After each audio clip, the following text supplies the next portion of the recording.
Olá pessoal, sejam bem-vindos para mais uma aula de melhoramento genético de plantas. Então, como havia dito no final do vídeo passado de SSD, o método SSD, vamos continuar então a matéria da aula de hoje, né, que seria a aula referente ao dia 9.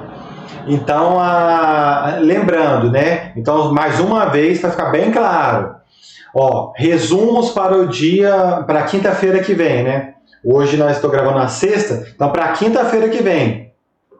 4 resumos: metapopulação, método genealógico, método SSD e agora o teste de geração precoce, hein? Beleza? Os 2 primeiros para o dia 7 a frequência e os 2 últimos agora para a frequência referente ao dia 9, combinado?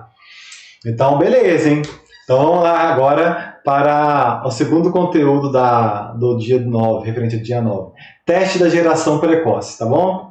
Mais um método baseado em hibridação, né? Vamos ver no que ele diferencia dos demais. Lembrando, galera, que sempre o nome te ajuda a entender o que está acontecendo, né? Então, o seu método da geração precoce vai acontecer um teste nas gerações precoces, obviamente, né? E o que é uma geração precoce? Vamos ver daqui a pouco. Estou arrumando um pointer aqui, belezinha, tá gravando ok? Então, vamos lá. Então vamos lá, rapidinho falando sobre o método antes de falar sobre cada etapa dele, né? Qual que é a grande diferença desse em relação aos anteriores?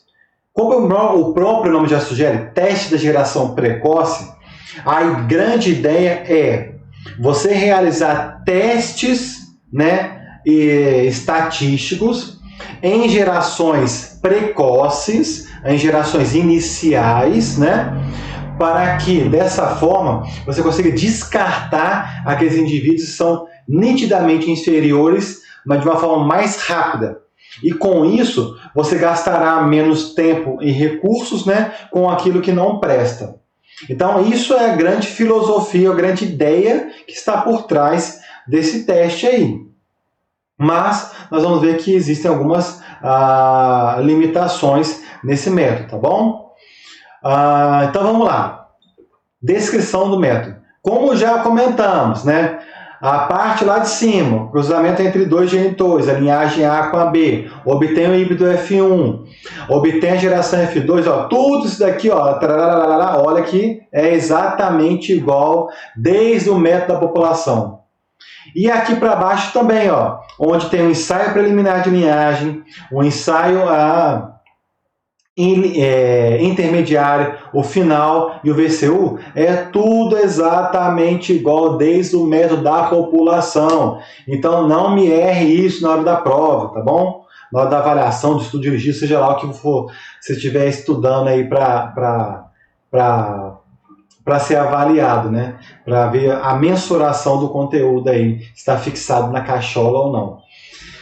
Então vamos ver o que diferencia esse em relação aos anteriores. Lembrando que o que diferencia os métodos de hibridação, né, são justamente como eu vou conduzir esse miolo da F2 em diante, né?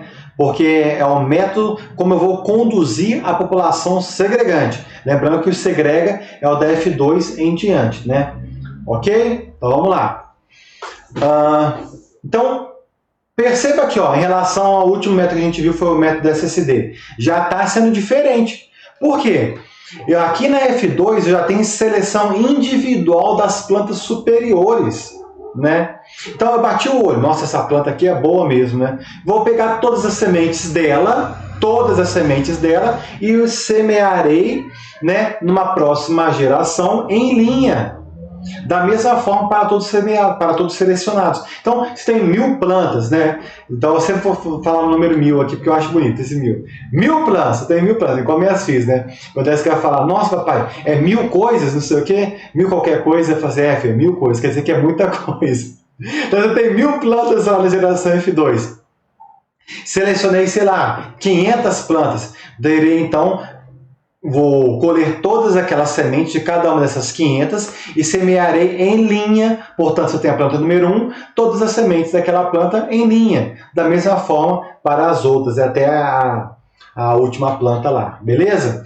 Então, isso que na verdade eu tenho seleção com base no fenótipo e depois eu semeei em linha, qual que é o nome disso daqui, pessoal? Já cansei de falar isso para vocês. Isso é o quê? Um teste de progenie. Então eu faço uma seleção com base no fenótipo. Eu não sei se aquele fenótipo realmente é superior devido a efeito de genótipo ou devido a um efeito de ambiente. Planto todas aquelas filhos, as progênies, em linha e avalio o comportamento da linha. Se a linha for boa, quer dizer que o mérito genético daquele genitor realmente é, de fato, devido a um componente genotípico. E assim eu faço o teste de progênie, seleção individual de plantas, semeando em linha e avalio linhas superiores, teste de progênie, né? Então a gente viu isso lá no método, todos os métodos que a gente comentou anteriormente, a gente tinha de certa forma um teste de progênie, né? Então olha aí, ó, mas isso ficou bem patente no método genealógico, vocês lembram, né? Então olha aqui, aí, tem um detalhe aqui, ó. Percebe aqui, criatura, que agora tem um númerozinho diferente. Ó, tem um F1, F2, F2, 3. F2, 4. F2, 5. Piorou agora. F5, 6. F5, 7. Meu Deus, como diz minha filha aqui. Meu Deus, papai, o que é isso? E aqui também poderia mudar a nomenclatura. E aí? O que vocês acham que pode estar acontecendo aqui? Olha aqui, vamos para F. Aqui está molezinho, F2 está meio molezinho, né? Agora F2, 3. Qual geração se encontra de fato essas plantas aqui? É na geração F3. No entanto, aconteceu seleção individual de plantas na geração F2. Então aqui, ó, seleção individual de plantas na geração F2. No entanto, a geração se encontra na geração F3. Então, o nível de endogamia tem que calcular com base na geração F3. Beleza? Então, isso é uma terminologia utilizada para você fazer uma menção de onde aconteceu a seleção individual, né? E em qual geração se encontra, de fato, aquelas plantas. Beleza? Então, percebam que aqui agora tem F2, 4. Por quê? A seleção individual aconteceu lá na geração F2, mas o nível de endogamia é F4. Ficou claro, então? Então, continuando, então. Selecionamos as melhores linhas aqui na geração F3, né? Na F2, 3. Portanto, geração 3, né? F3. E aí, aquelas melhores, eu vou colher todas aquelas sementes em linha. Selecionei essa, então vou semear ela em linha aqui, né? Na repetição. Repetição número 1, repetição número 2. Essa também foi selecionada? Então, repetição número 1, número 2. E assim para todas aquelas que foram selecionadas. Então, se eu tenho aqui, né, 1000 plantas, selecionei aqui, ó, levei 500 linhas para cá, não foi? Mas daquelas 500 linhas, eu achei que somente 100 de fato valeram a pena, né? Porque as outras 400, em termos visuais, agronômicos, eu achei inferior. Então eu teria que ter aqui 100 aqui e 100 aqui na repetição número 1, na repetição número 2, para que eu faça o teste de produtividade precoce. Então, na geração F4, geração F3, geração F2 são gerações precoces, né? Então, percebam que nos métodos anteriores, eu só fazia avaliação de produtividade na geração F7 em diante. Lembrou? Aqui não, estou fazendo teste de produtividade na geração F4. Por isso que é teste da geração precoce. Perceberam a diferença, então? Então, é isso, pessoal. O nome do método te ajuda a entender o que está acontecendo, né? Teste de produtividade na geração F4, considerada uma geração precoce. Precocemente, você está realizando um teste de produtividade, né?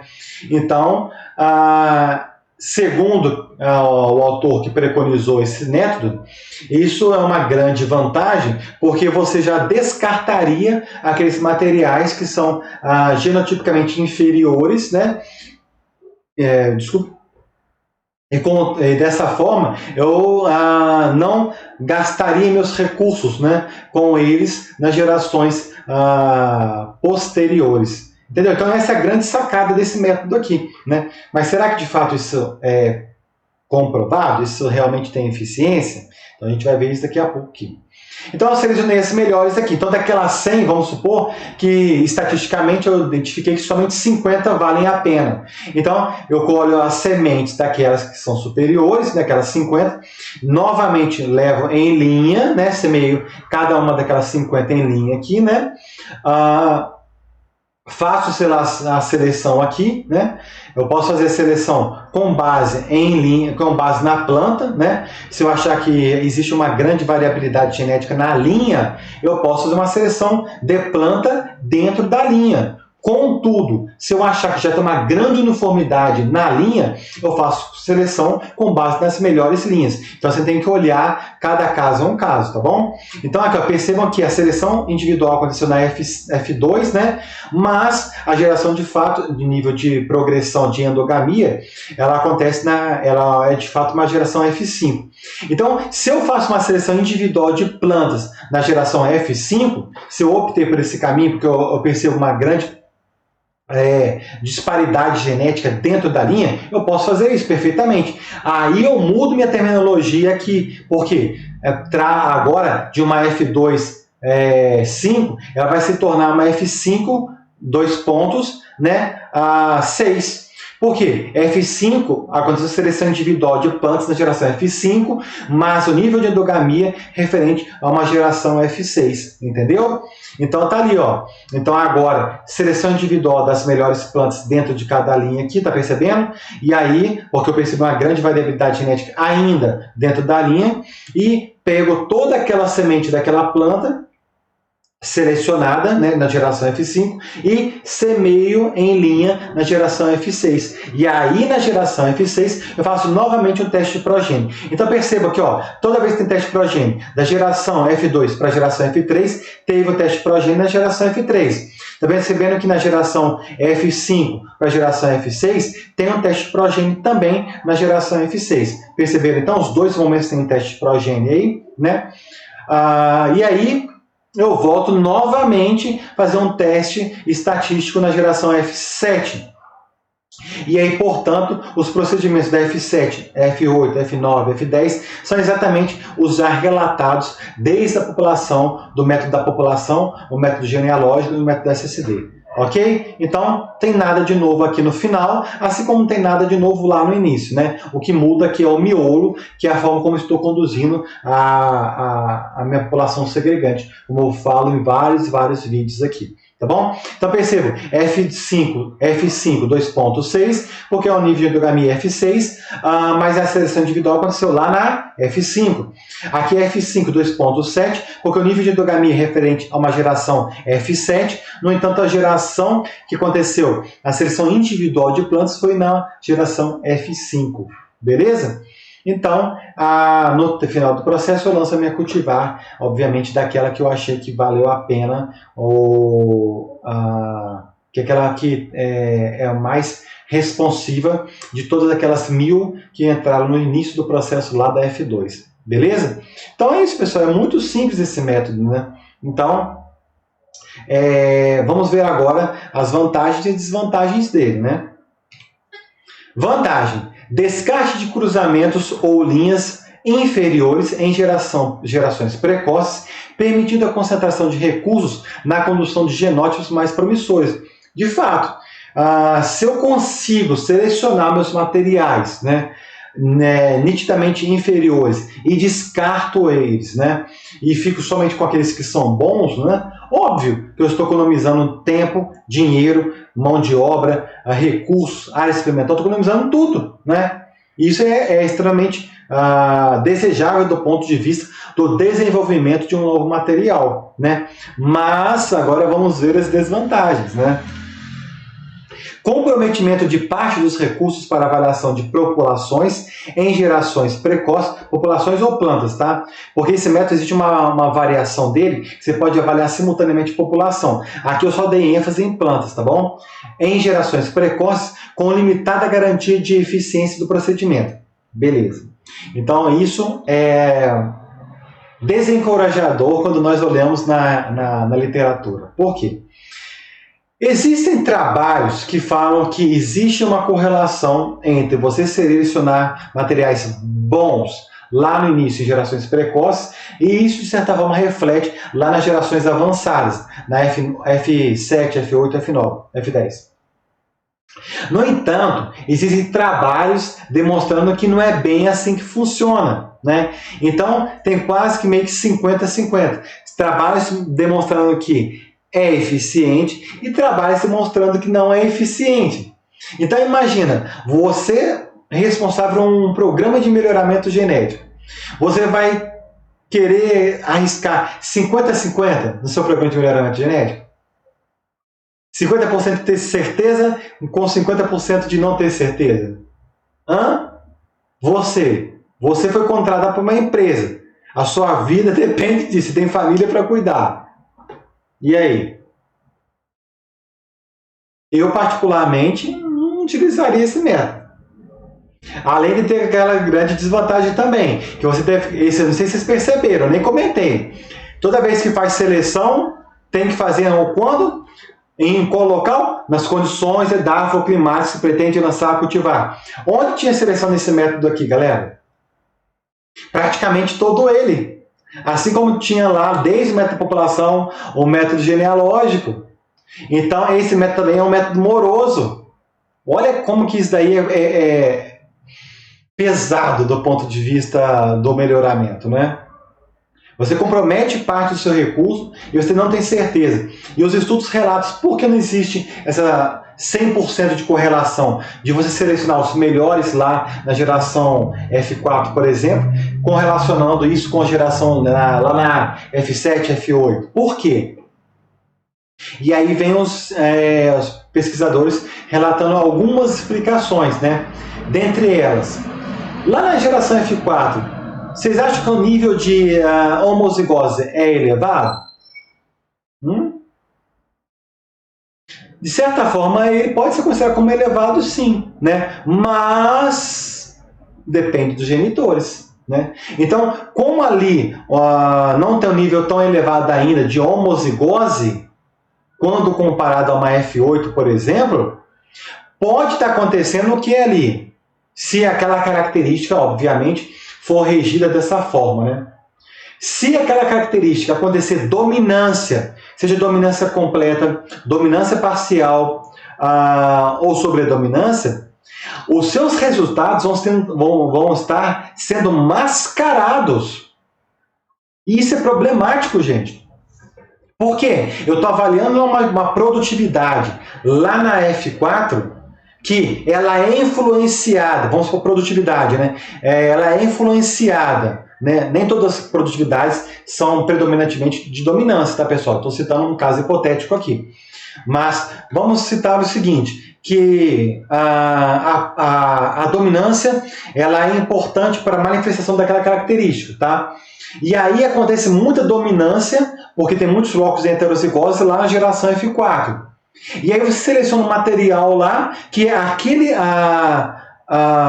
destaque em termos de produtividade foi devido aos indivíduos heterozigotos na geração F4, sendo que lá na geração F8, lá não vai estar mais em heterozigose, porque você avançou a homozigose, porque cada geração de autofecundação você reduz a metade a frequência de heterozigotos.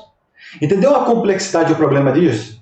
Então, se eu tenho aquela característica, ela é regida, de certa forma, por dominância, seja qualquer dominância que for, o meu resultado pode ser mascarado. Porque eu estou pensando, estou selecionando coisa boa lá na F4, mas a dominância está mascarando o que de fato vai reger lá no final do processo, né, lá na F8. Porque lá na F8, aquelas combinações genotípicas de heterozigotos não estarão presentes. Além do fato da dominância estar mascarando os seus resultados, né, outro fator que pode estar mascarando, como eu já disse aí no meu comentário, aí, né, é a diversidade genética dos genitores. Deixa eu pegar uma água, estou até espumando minha boca.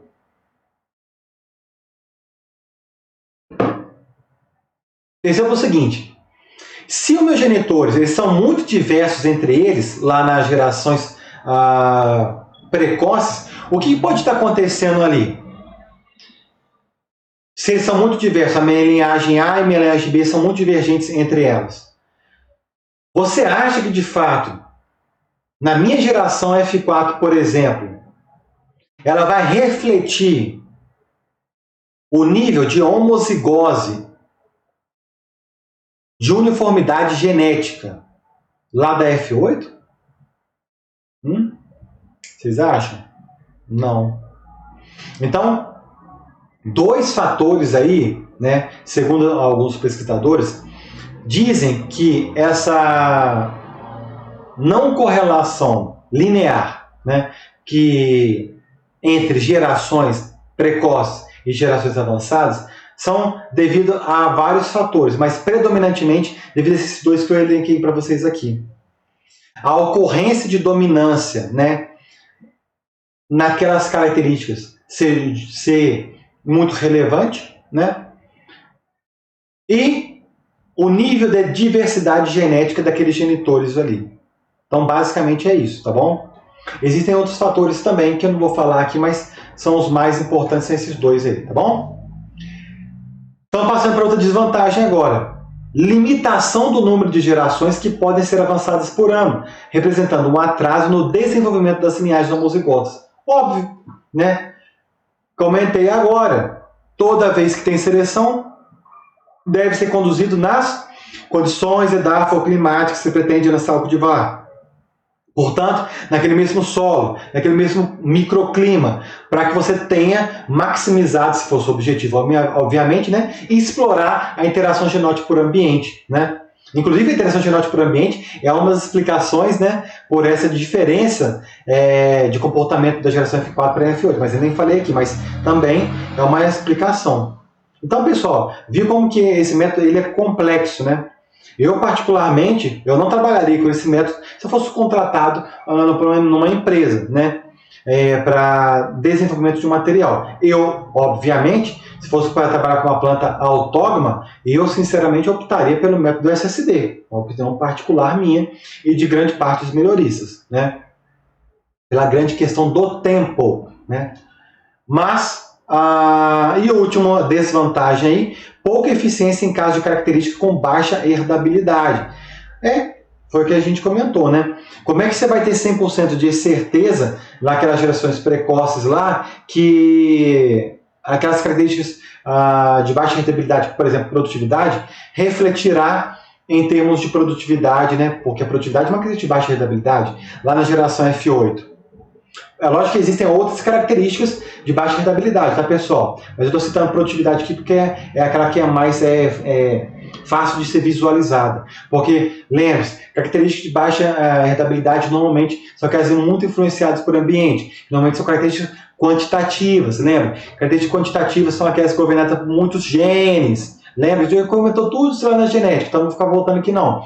Quem tem dúvidas, volta lá na aula, na playlist de genética no canal aí, na aula de genética quantitativa, por favor. Não vou ficar falando isso aqui de novo, não.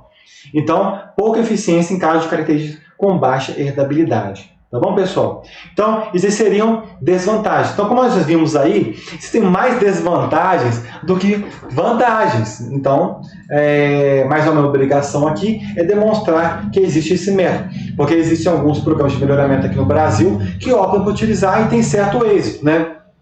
Como, por exemplo, eu sei aqui lá o pessoal lá de Lavras, na Universidade Federal de Lavras, né? Não sei se vocês sabem, eu formei na Universidade Federal de Lavras, sou engenheiro agrônomo de formação na Universidade Federal de Lavras, mas eu fiz meu mestrado e doutorado lá na Universidade Federal de Viçosa, né?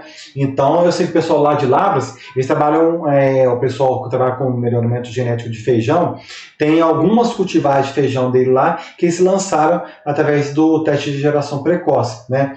Inclusive, tem também o pessoal de Viçosa, que lançou algumas cultivares, uma cultivar, se não me engano, de soja, que foi também através do método da teste de geração precoce. Então, a minha obrigação é mostrar o leque de opções que nós temos, né? E aí cada um utilize segundo as suas próprias concepções e segundo a sua própria realidade de demanda naquele momento, tá bom? Mas é isso aí, pessoal. Então, vamos ver quantos minutos deu ali, ó. Ixi, 24 minutos, é isso mesmo? Então foi rapidão a aula de hoje, que beleza, né? Então, mais uma vez, obrigado pela presença de vocês aí. Qualquer dúvida, por favor, entre em contato no WhatsApp ou manda mensagem aí no YouTube sem problema algum. E assim possível eu responderei vocês, ok? O importante é não ficar com dúvidas. Então, no mais, muito obrigado pela presença, pela companhia de vocês e até a próxima aula. E não se esqueçam de fazer os resumos, hein? Até a próxima aula. Fique com Deus. Tchau, tchau.